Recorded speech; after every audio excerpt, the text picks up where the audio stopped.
ବାହାଘର ପରେ ଏବେ ସ୍ୱାମୀଙ୍କ ସହିତ ଖୁସିରେ ସମୟ ବିତାଉଥିବାର ନଜର ଆସିଛନ୍ତି ଅଭିନେତ୍ରୀ ମମତା ନନ୍ଦ।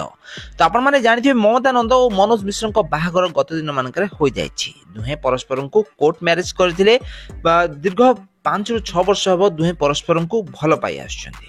ତାହେଲେ ମନୋଜ ମିଶ୍ର ପୂର୍ବରୁ ବିବାହ କରିଥିଲେ, ତ ସ୍ତ୍ରୀଙ୍କ ଠାରୁ ତାଙ୍କର ଏବେ ଡିଭୋର୍ସ ହେଇଯାଇଛି। ଡିଭୋର୍ସ ହେଲା ପରେ ସେ ମମତା ନନ୍ଦଙ୍କୁ ଦ୍ୱିତୀୟ ବିବାହ କରିଛନ୍ତି। ମନୋଜ ମିଶ୍ରଙ୍କୁ ତ ଆପଣମାନେ ବେଶ ଭଲ ଭାବରେ ଜାଣିଥିବେ।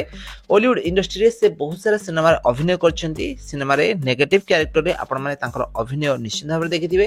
ତ ଓଲିଉଡ ଇଣ୍ଡଷ୍ଟ୍ରି ପୂର୍ବରୁ ସେ ବଲିଉଡରେ ବି ମଧ୍ୟ କାମ କରିଛନ୍ତି। ହିନ୍ଦୀ ସିରିଏଲ ବେହନେ ରେ ସେ ଅଭିନୟ କରିଛନ୍ତି, ଯେଉଁଥିରେ ସେ ପ୍ରାୟ 2 ରୁ 3 ବର୍ଷ ଅଭିନୟ କରିଥିଲେ। ଆଉ ଏହାପରେ ସେ ଓଡ଼ିଶା ଆସି ଓଡ଼ିଆ ସିନେମାରେ ଅଭିନୟ କରିଥିବାର ନଜର ଆସୁଛନ୍ତି।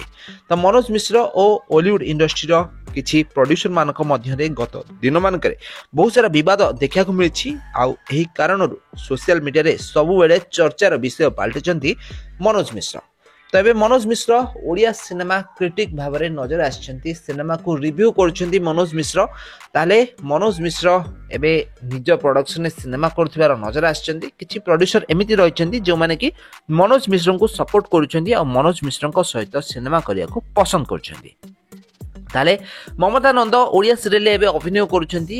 ତ ମନୋଜ ମିଶ୍ର ଓ ମମତା ନନ୍ଦ ପ୍ରାୟ 4 ରୁ 5 ବର୍ଷ ହେବ ଦୁହେଁ ପରସ୍ପରଙ୍କୁ ଭଲ ପାଇଛନ୍ତି। ଭଲ ପାଇ ଏବେ ଦୁହିଁଙ୍କ ବାହାଘର ହୋଇଯାଇଛି। ବାହାଘର ପରେ ମମତା ନନ୍ଦ ମନୋଜ ମିଶ୍ରଙ୍କ ଘରେ ଏବେ ରହୁଥିବାର ନଜର ଆସିଛନ୍ତି। ତ ବାହାଘର ପରେ ଓଡ଼ିଆ ଘରର ବୋହୂ ଭଳି ନିଜ ଶାଶୁ ଘରେ ଚଳୁଥିବାର ନଜର ଆସିଛନ୍ତି ମମତା ନନ୍ଦ।